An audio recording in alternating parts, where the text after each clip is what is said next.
She Joe Austin yin shia.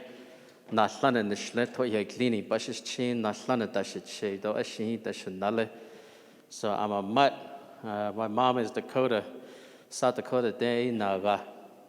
My father is right there, Ray Austin. Had a long time career in the Navajo Nation on the Supreme Court.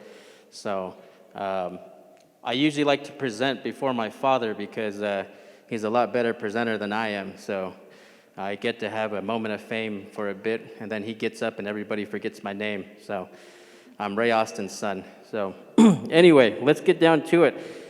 This is the tax panel. We have our 4 tax panelists here. I'm going to give them a couple minutes to introduce themselves, and we're going to run through a number of questions here. So let's start with Geri Kee-Yazzie. She has a PowerPoint up here, and tell us about yourself. Hello, excuse me. My name is Geraldine Kee-Yazzie.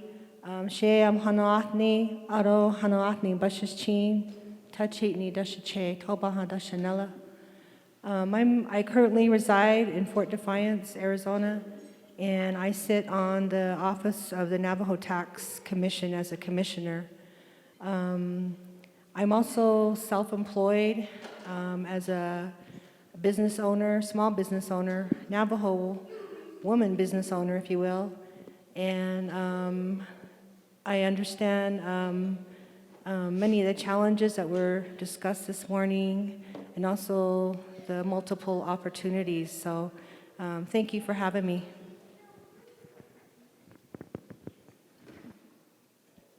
Okay, let's go ahead and move on to the Honorable Delegate Brown.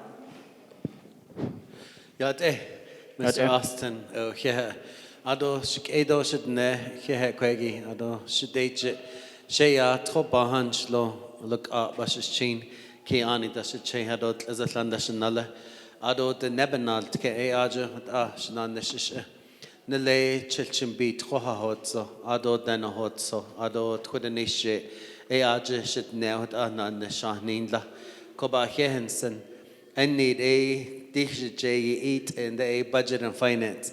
Tra aja dasata aro di peshpansa anni tlinige ya sheya deeds atta that's ohunela committees subcommittees aja trasata aro Washington de dinanish adi yankik in del nehelto ado khuzdo khawtso aja large not ani lini governor Doug Ducey doshik idilnio aja Arizona Human Trafficking Human Trafficking Council trasata Ado lada eya kut aben deil neshtida non-profit da deil yadida tradnas nil bitin deil neshto nilego odahil ahobanik eben yekwegi nakhani yadishcha oshadon nathan sinnet dashol ad ko ye ashi bent togit ad that is nicht. So I'm excited and thank you Ado kweshi jo di pohol gishi in le beshpas anbel nahashne ado kwegi nana khagwashi dinadas awashi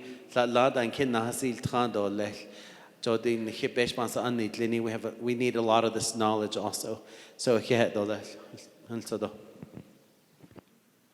Okay, and then Germaine Simonson. Oh, yeah, it's passing low.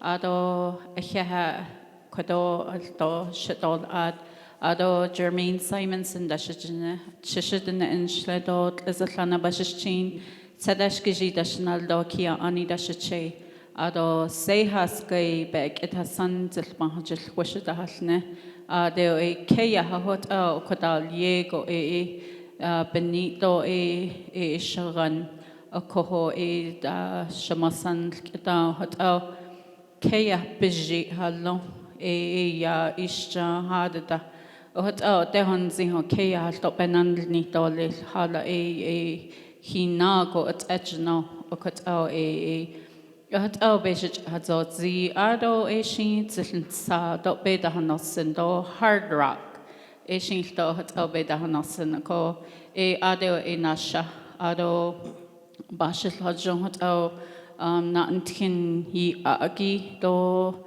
the Bohane Zago Bitzilo e Dana Sada Qua Nantin Hitch Holiado Benda Nane Aro Shamado Shadow Hobel Naaj Aro Behinshnani do Shadow Aro Shamado Nan Ko Ehat. And Mr. Bluehouse. Great, thank you very much. I do appreciate it. My name is Milton Bluehouse Jr. I originally come from Ganado, Arizona. By clan, I am Genjikin on my mom's side. There's a subdivision to that, which is Kintla-20, the Yellow House subdivision of the Cliff Dweller clan. On my father's side, I am Tlizaflane, closely related to the Kintla-Chitnis. And then on my mother's father's side, I am Nanishteja Tachini. And then on my Nulli side, I am Wundalahni. My late father was Milton Bluehouse Sr., Council Delegate, President, community member. And one of my favorite stories is him going out to NHPL as a Navajo president, and the former director of the Navajo Hopi office out there invited him to a sweat lodge, and he went to the sweat lodge right there on the point. Next time he was up there in Shiprock in the wintertime, and they invited him to do Yebiche dance. And I remember my dad, as president, very clearly doing Yebiche dance on that very cold morning up there. My mother, Irma Bluehouse, she is still with us. She's a daughter of Dr. Aniwanika. We originally come through my mother's family from a place called Kaisane, which is known as Tanner Springs, Arizona, 11.8 miles west of Wide Ruins. I'm up here after the gracious invitation by Mr. Derek Watchman. Why I am here is that I have a keen interest in the economics of the Navajo Nation. I teach economic development as well as introductory economics at Diné College. I'm a law school graduate from the University of Wisconsin-Madison with interest in corporate law and constitutional law. And I also am a business owner of Tribal Consultation Resources, and now I am on several contracts advising the leadership of a few federal agencies. And so I do appreciate the opportunity to be here, and I look forward to sharing with you some of my creative ideas. Thank you.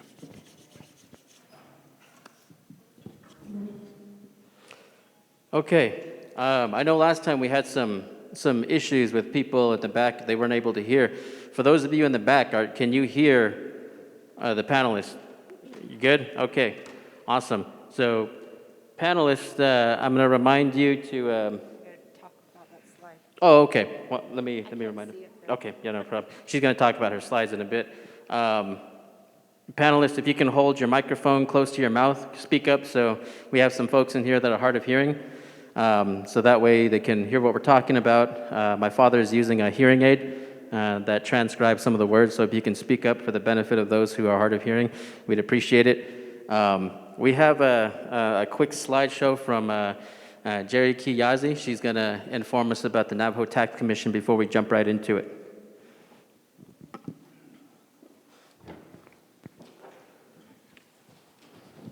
Okay, I'm going to attempt to do this slideshow from here because I can't see it from the table. Mark Graham was supposed to be here this afternoon, and he was unable to make it. He just got appointed as the new executive director, and so today is really his first step into the door, into the department, if you will. So I came here in his place, and he provided the PowerPoint, and basically this PowerPoint is kind of an overview of how the commission began, the tax office, as Derek alluded to a few moments ago. So there's several slides, and I'll do my best to get through them. Okay. The Navajo is a term that was derived, I'm sure, many times in our past. But basically, Mark put together a summation on how Navajo sales taxes are calculated. So for every $1 of service that's incurred on Navajo Nation, 6 cents comes back to the Navajo Nation and is specifically given to the chapters. He talks about the revenue will enhance the activities at the chapter level. And the other point to make here for Buy Navajo is for every gallon of fuel purchase at the gas stations with the orange Navajo Nation sticker, 18 cents comes back to the Navajo Nation or stays on Navajo Nation, and I believe 25 cents is for diesel. So if you buy your fuel on approved stations within the Navajo Nation, that fuel tax does stay. And that is used to better the roads within the Navajo Nation or through NDOT. Today's agenda is we'll be talking about the organization, a little bit about the history, the tax codes, how taxes, what revenues generated, and talk about the avenues of recourse, and then just briefly state agreements, and then I guess any questions. The executive branch is the branch that oversees the Tax Commission. And as you can see, the second column, the Tax Commission sits under the executive branch. The executive branch oversees all these departments. The organization chart for the Tax Commission itself is the president of the Navajo Nation, the commission, which I am a member of. The Budget and Finance Committee is the oversight committee. And then Mark Graham is the new executive director. And then we have all the positions here from valuation to accounting to compliance, auditing, and then, of course, the attorney that helps with tax matters. And they're located in St. Michael's at the DED building. And the commission consists of myself and a lady named Shayna Bearhan, and we have vacancies. So if you know of someone who may be interested in applying for a vacant position, we definitely encourage you to do so. This is just some general information of where to contact the commission office. Again, they're in the caregiver building and the mailing address, and the web page is noted.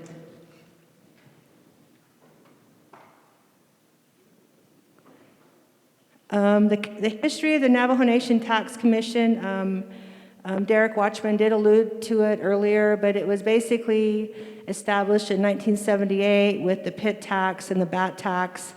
And then in 1985, the oil and gas severance tax was enacted. In 1992, the hot tax for lodging was enacted. In 1995, the tobacco tax was enacted.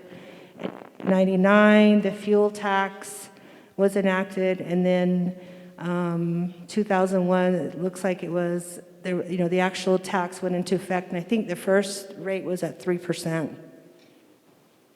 Geri, sorry to do this. I'm going to give you one more minute because we have a Okay. time allotted and we're cutting into people's speaking time. And these are just some real quick slides on what each tax consists of, but there's basically 8 taxes, and I'd really like to skip to the revenue part, so bear with me for just a second so I can get through these.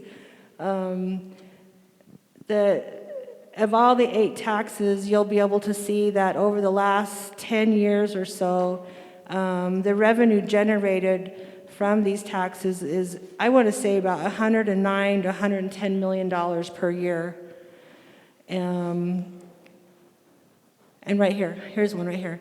So in fiscal year 19, it looks like $110.5 million. Fiscal year 2020 was about $109.7 million. And you can see that it's, they break it out by quarter. The next slide, which it shows about a 10-year graphing of all the revenue brought in, and you can see it's been staying pretty consistent. And this information is on the website, by the way. That's basically about it. Just brief comments on some of the agreements, and okay. So thank you. Great. Thank you, Geri.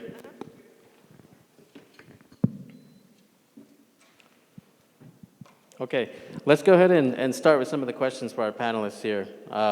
For our panelists, I'm going to ask that you limit your answers to 2 minutes, and let's be respectful of the other panelists' time. So let's jump into it. As a background, taxes. We all have to pay taxes, including businesses. What's the main purpose of taxes? It's usually to fund government services, right? And so this is the reason why the governments collect sales tax, not just, the federal government, state governments, local ordinances. counties. Those are the purpose of taxes.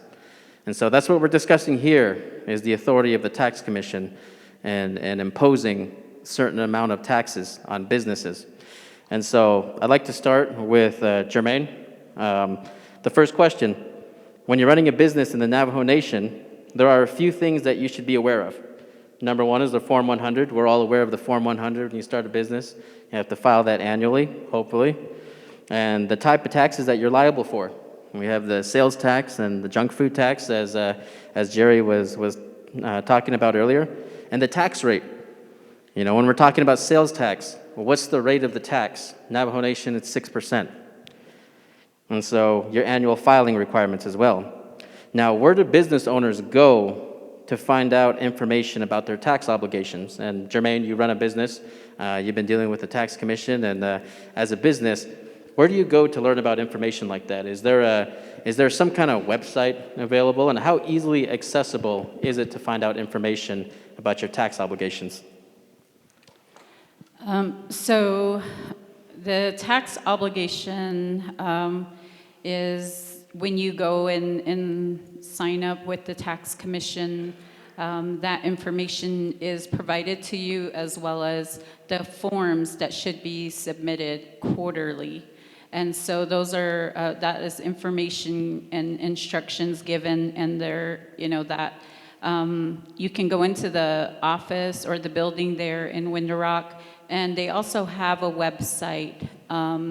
So I'm involved, I have 2 businesses on Navajo. I actually, they are located on the Navajo Nation in a rural community.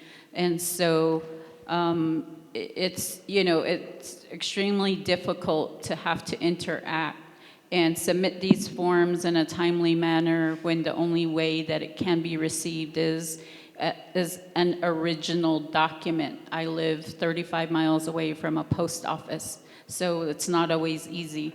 So those things, so there's information online. They have a website. And like this year, I was trying to obtain, so in my line of work with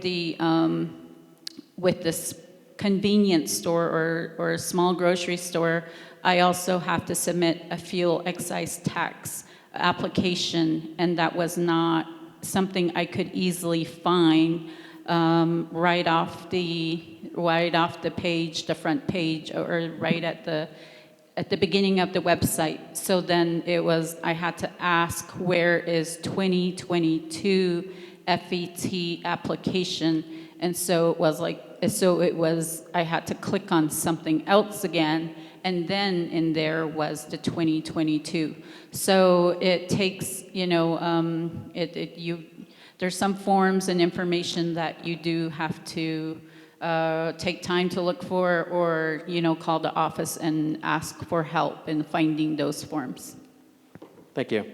And Delegate Brown, from your perspective, being a legislator for Navajo Nation, is there something you think that Navajo Nation can be doing better to make this information more accessible?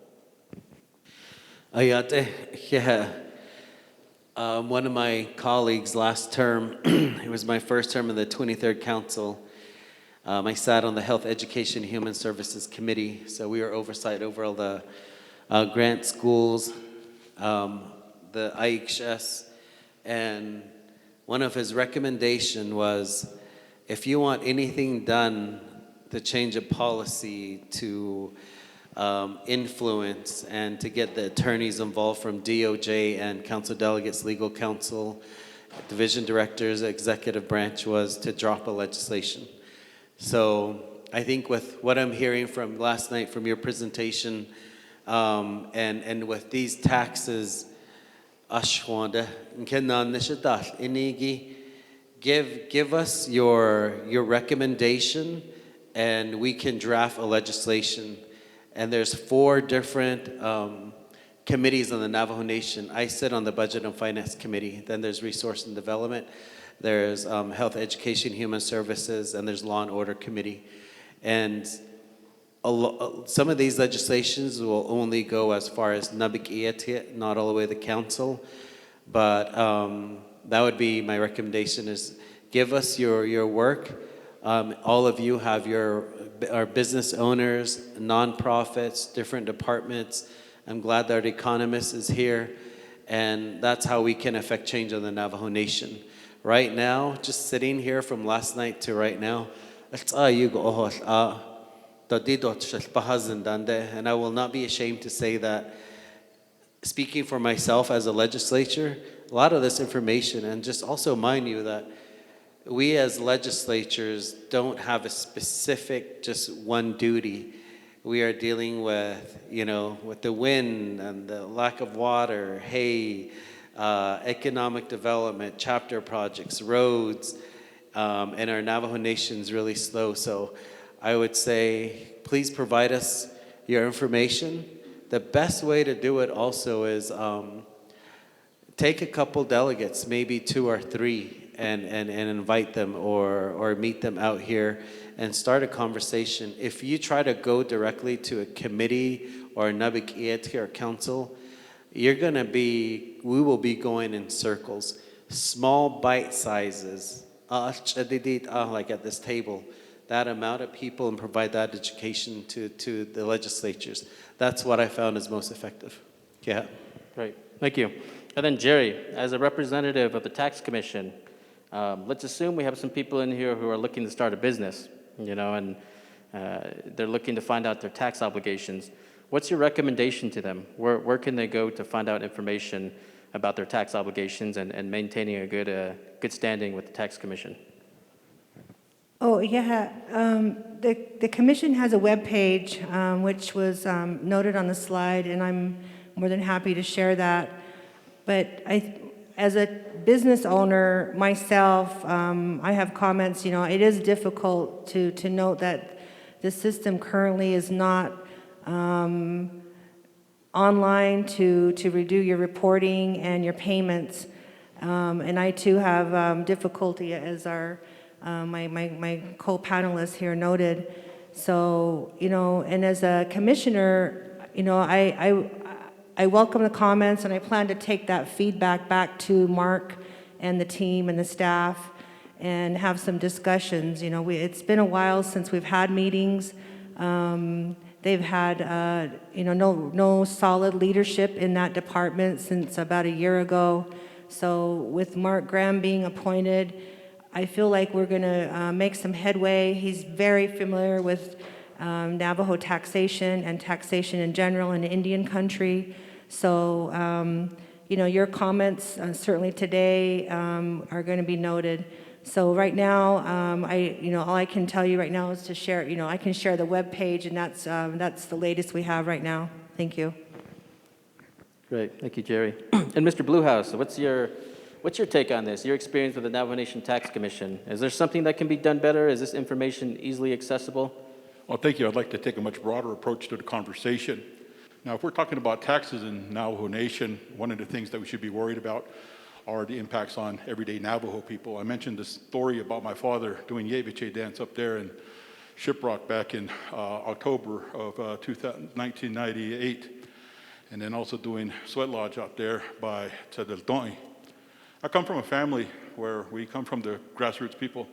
Last night I was hauling water at 11:30 at night after I filled up almost $130 worth of gas in my truck. The point I'm trying to mention here is that if you're paying attention to the Consumer Price Index, it's the national measurement for how much a basket full of different items that Americans would pay for in a country over a business quarter. Well, it rose 8.6% just in the month of May, meaning that things are becoming much more expensive, and you don't got to be a scientist or an economist to know that.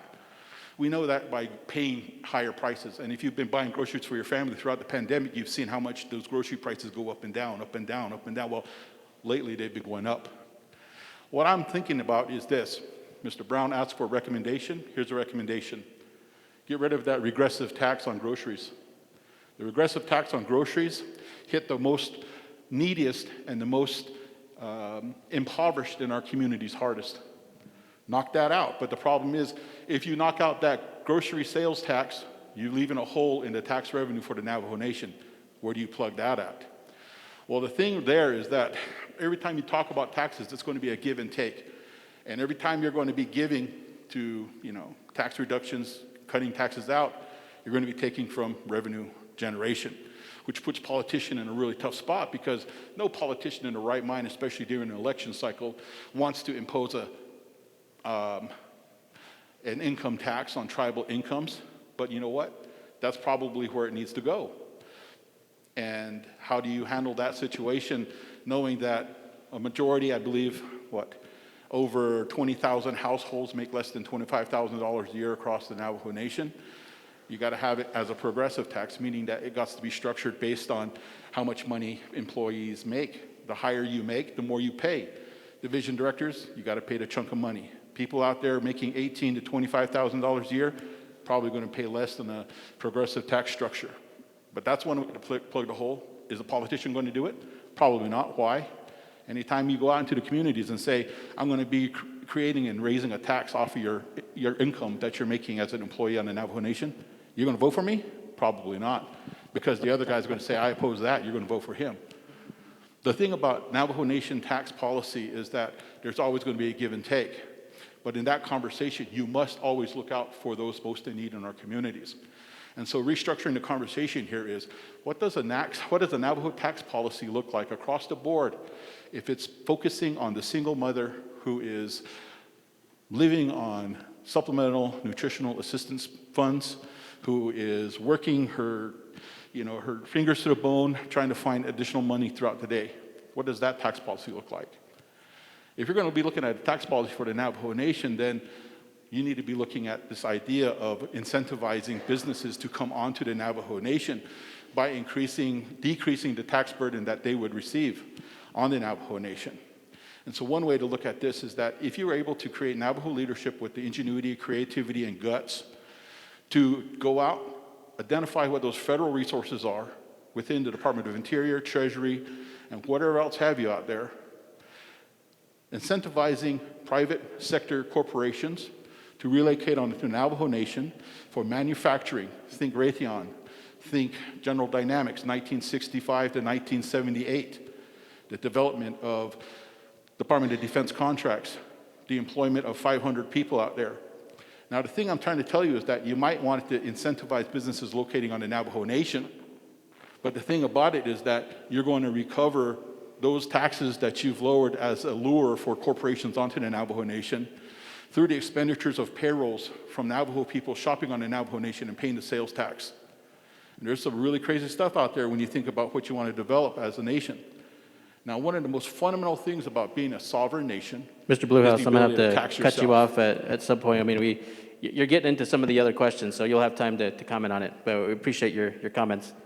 And for our panelists, again, I'm going to limit you to 2 minutes. I'm going to do this if you're getting over time, so you got 15 seconds to wrap it up. Okay, great. Now, that was a softball question, by the way, so we're going to get pretty rugged here with our next questions. Earlier this year, the Navajo Nation Council was considering two pieces of legislation, Resolution 0111-21 and Resolution 0112-21. Now, both of these resolutions embody the recommendations of the Navajo Tax Commission. Resolution 011-21 proposes changing the maximum sales tax range from 6% to 10%. The proponents behind this legislation claim there is nothing to worry about because the sales tax rate won't change, and this is merely, quote, a buffer. First of all, what does it mean when people refer to this as a buffer, increasing the sales tax range? And second, do we really have nothing to worry about as small businesses in the Navajo Nation? And I'm going to start with Germaine.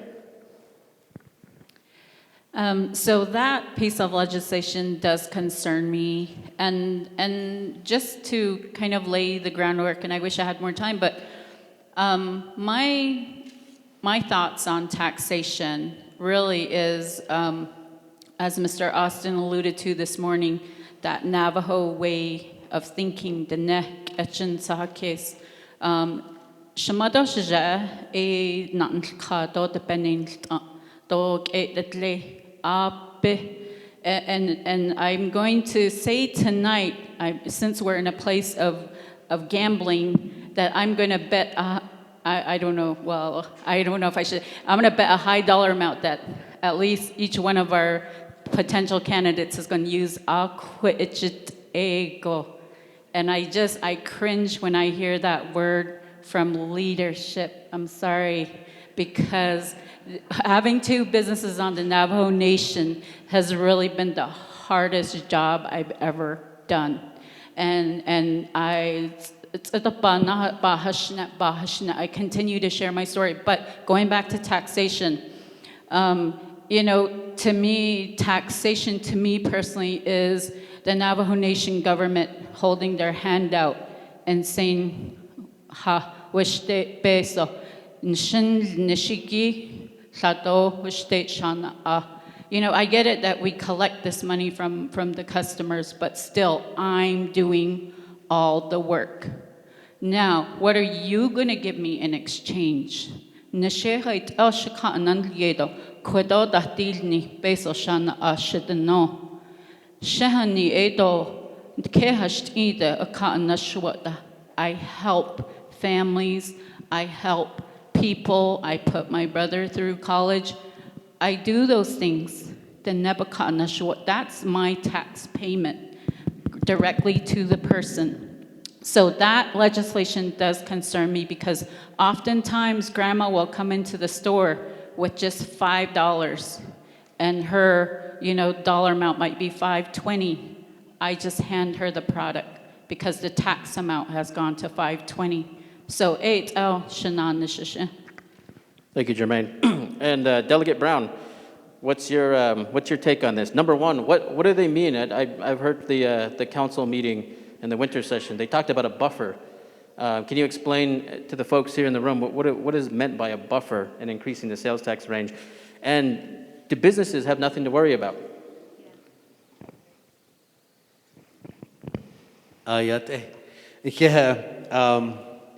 Actually, this morning I did have a conversation with Chairperson of Budget and Finance Committee, Jamie Hinio, who's the sponsor for both of these legislation.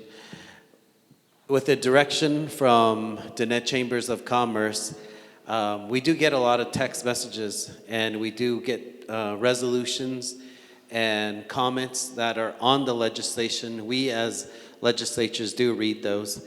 So we did hear some of the concerns from Diné Chambers of Commerce, from Change Labs, from other Navajo business owners. Not a lot of people know about that, but then you can still also text your elected representative, such as myself. So I do have a number of people who text me and give me information on the background information. So with this specific legislations, I asked to not table, but to request a work session until we host a few forums, public hearings on the Navajo Nation to hear from our people. Any type of increase, the leadership's supposed to hear from what the people want. Also, earlier, Mr. Bluehouse, you did mention what we can do, but the best way to do this also, if we want our people, the best way would be to put it to a referendum. That's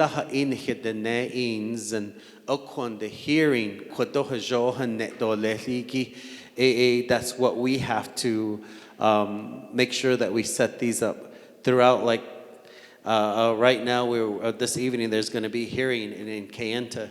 So those are very important to collect the data, to collect information, to hear from our people. Very important points that are brought up. Ansana, 2 minutes and 7 seconds. Okay. Thank you. Appreciate that. And then Geri, what's your take on this? The resolution that we're speaking of, increasing the sales tax range. What's the purpose behind this? Does the public really have nothing to worry about? Is it going to change the sales tax rate? Oh, yeah. My comment is twofold. As a business owner, I think a business should always worry about when there's discussion about taxes and any types of costs that can add to your operations. And as far as the legislation itself, it's, as I best explained it to Nate earlier, it's wording to increase the range for now. It's not to increase the tax. And the recommendation came, from my understanding, from the Office of the Tax Commission. Then it went to the commissioners, and then it went into discussions and sponsorship by delegates such as Mr. Brown. So one other point to make is that the sales tax itself has not been raised since the year 2000. It has been raised 3 times since the year 2000. I believe back in early 2002, it started at 3%. So that's the only tax that has increased since its enactment.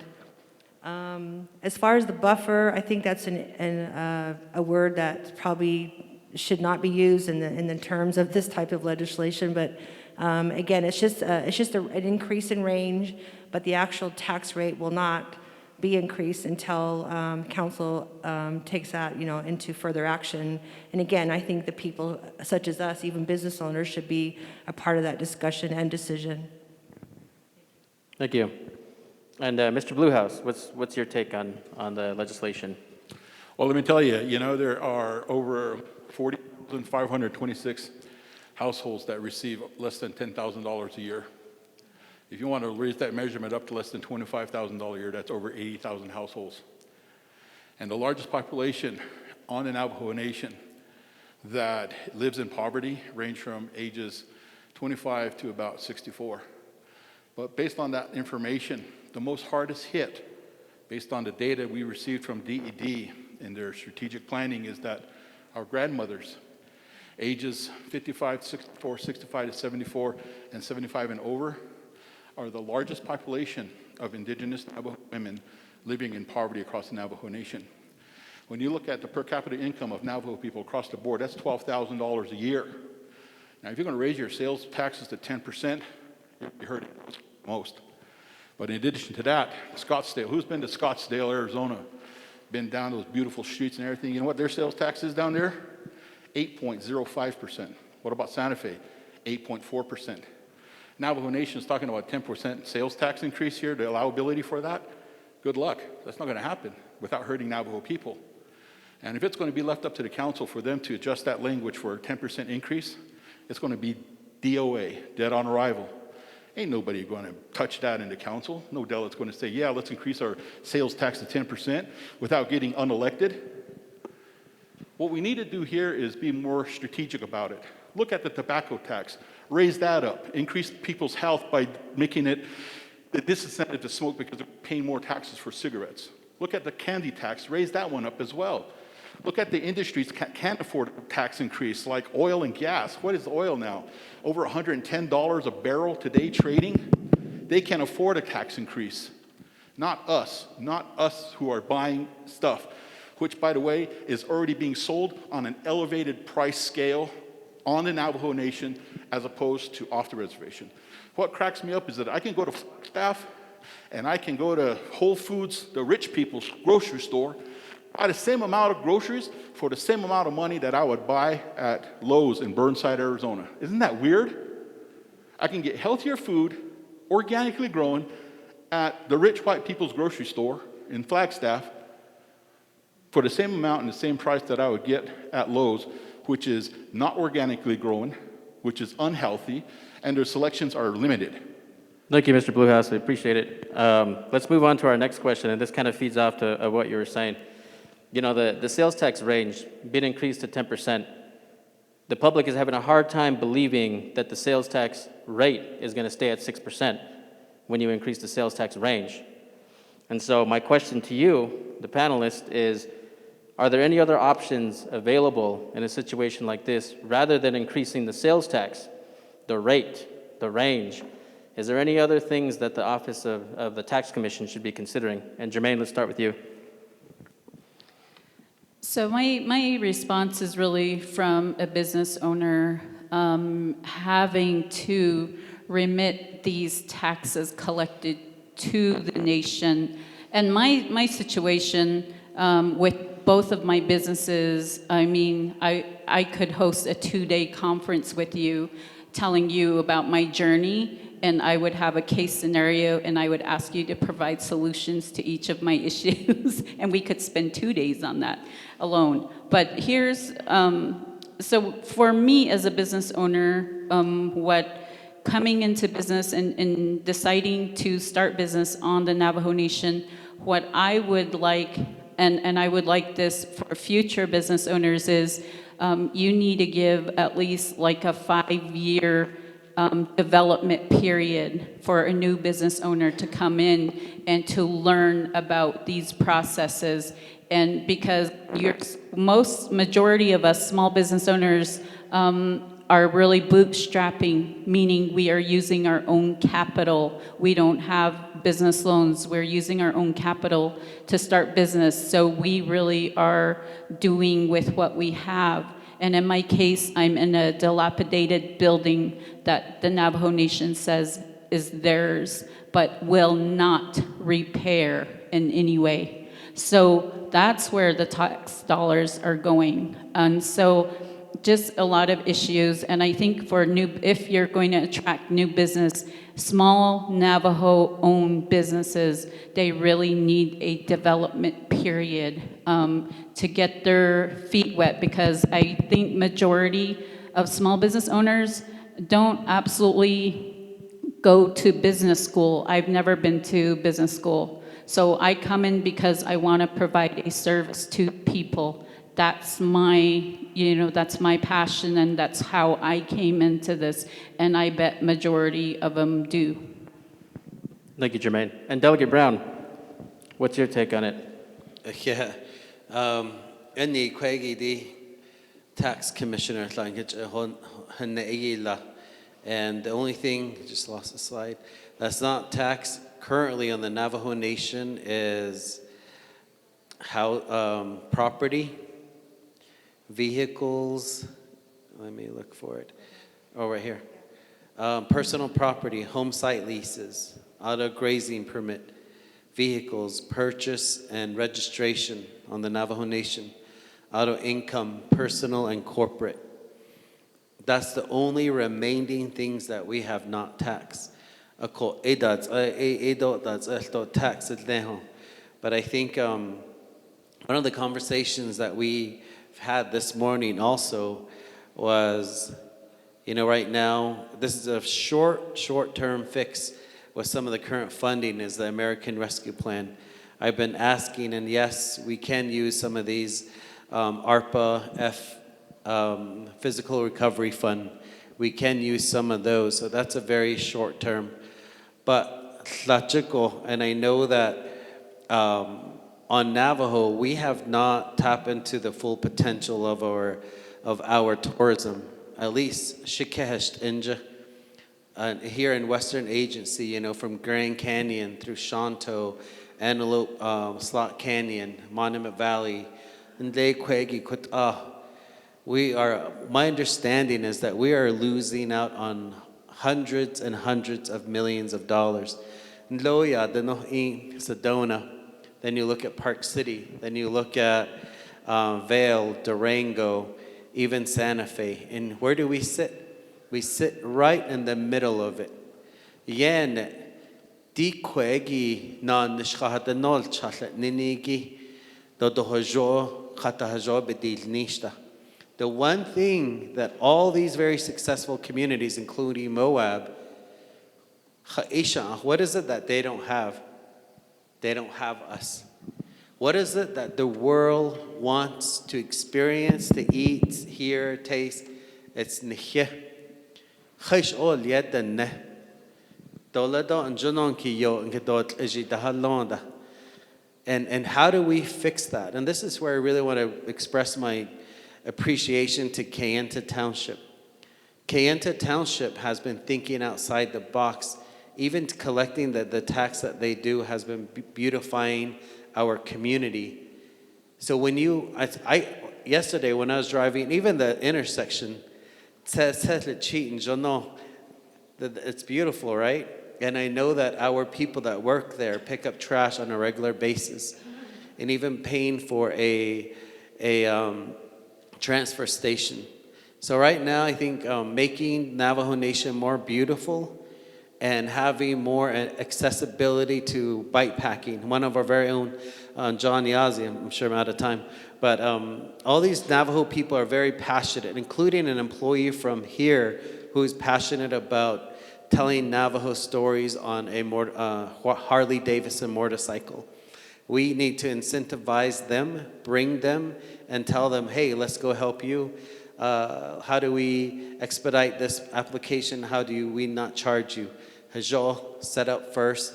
So I think tourism is one of, we need to beef it up. We haven't fully tapped into that. Then another conversation is with Medicaid.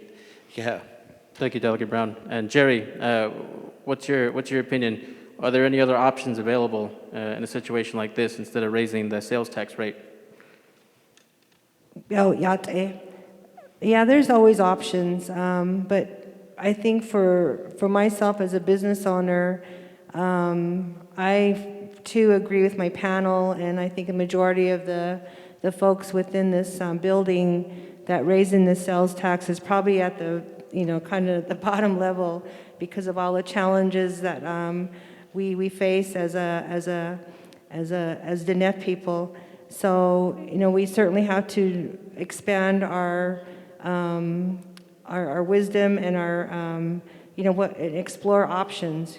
So I know from the tax commission level, we are the leaders with regard to taxation issues in Indian country. Other tribes look to the Navajo Nation and they follow our lead. So there's a lot of best practices to be learned and work together with other tribes. So this discussion is certainly not over by any means, but I just think we have other things we should explore. And one of them, as a commissioner, I would like to bring to the table to Mark and the team is compliance. I feel like there's some compliance lacking in the Navajo Nation with current business practices. I hate to say with business owners, but my self-employment, what I do for a living is I do accounting, I do bookkeeping, I oversee finances for various companies, and I've seen, the good and the negative of how the company or the business is doing in terms of business with others. And sometimes I do see non-compliance. So if you multiply that, I'm sure there's a lot of tax revenue that's not coming back to the Navajo Nation because of that. So that's one of the items I like to bring to the table when we have our quorum as a commissioner at our commissioner meetings. So anyway, yeah, thank you. Great. Thank you, Geri. And Mr. Bluehouse, you were making some good points last time before I had to cut you off. And if you want to continue that, what other options are available here instead of increasing the sales tax range? I'm going to tell you a couple of stories. One, you can buy hay at this place called Nick's Hay, right down here at, what's the place called? Dilcon. You can also buy Nick's Hay over here at Burnside Junction. I was talking to a young man over there baling hay from 6 a.m. to 6 p.m. I asked that guy, I said, hey, did you fill out a tax form? He says, no. Well, how much are you getting paid? He's not getting paid $100 a day, he said. Well, two things. One, that's a Navajo human rights issue. And the second part of it is that compliance, enforcement. You got to have enforcement in terms of your taxing abilities on the Navajo Nation because you have non-Navajos, in this case the hay seller, generating income upwards of $300,000 a month, okay, on all hay sales across the reservation, not paying a single cent for taxes. How many other businesses are out there doing the same thing as well? And so enforcement, that'll recoup some of those losses in income from tax revenue generation. The second part is that you have to watch the national and the international economic developments because they're intricately tied to the Navajo Nation. What does the Ukraine have to do with Kaipito, Arizona? Well, the war in Russia. Well, prior to that, Russia and the OPEC countries signed an agreement to stabilize oil production at a set barrel amount that would then depress prices across the world, controlling the market. Well, when the war kicked off, guess what? There was no additional influx of oil on the market that then increased the scarcity for oil that then shot the prices up, hence why we're paying almost $5 a gallon out in Kaipito. The point being is that this is a global economy. The Navajo Nation is not protected from any of those economic factors internationally or nationally. We've got this increase in worry about inflation. The the consumer price index raising by 8.6% just in May alone, that means that the money you have in your pocket ain't going to buy as much gas or as much fruit or as much groceries or as much whatever it is that it did several months back. The point being is that you have to have a tax economic policy that's based on enforcement and also watching the national and international developments with the economy. Great. Thank you, Mr. Bluehouse. And we only have time for one more question. I'm going to give you all 1 minute each. If you can do it less, even better. And this is just a general question. And you can think of it from your perspective, representative of the Tax Commission, business owners, representative of Navajo Nation. What is your recommendation for making the taxing scheme in Navajo Nation better to work for the people and the government? Germaine?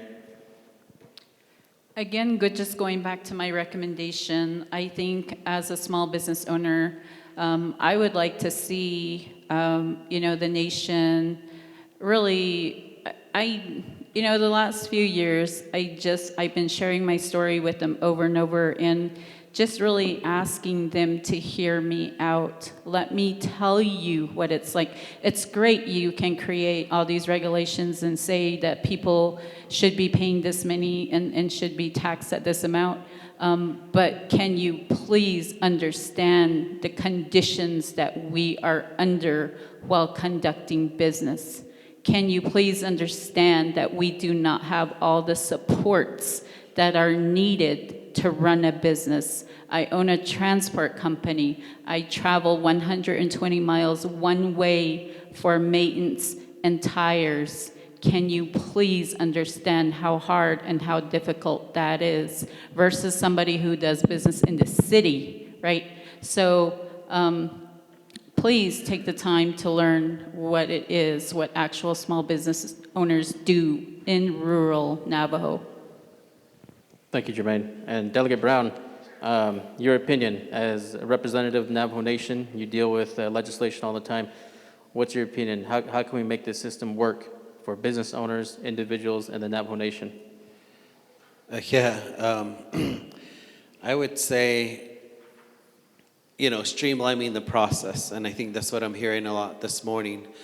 And unfortunately, even with myself representing and sitting on budget and finance and a lot of committees, I got so far to the point where we had to create a nonprofit for our 3 chapters.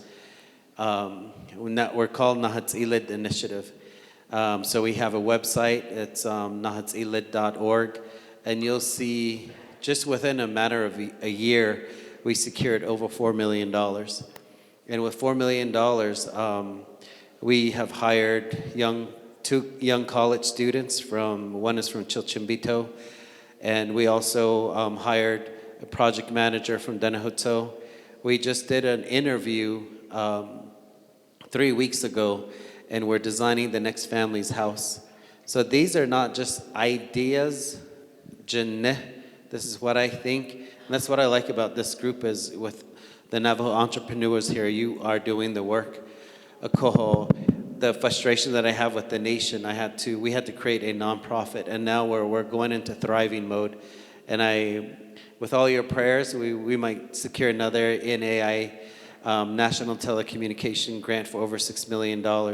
So, and I think that's thinking outside the box, and where we have a team that's actually doing this research also. So on July 11th to the 15th, there'll be my communities. So we're going to continue this work, and that education is really important. So that's what we're going to be bringing to our communities. Yeah. Great. Thank you. Geri, your opinion on it? Oh, yeah.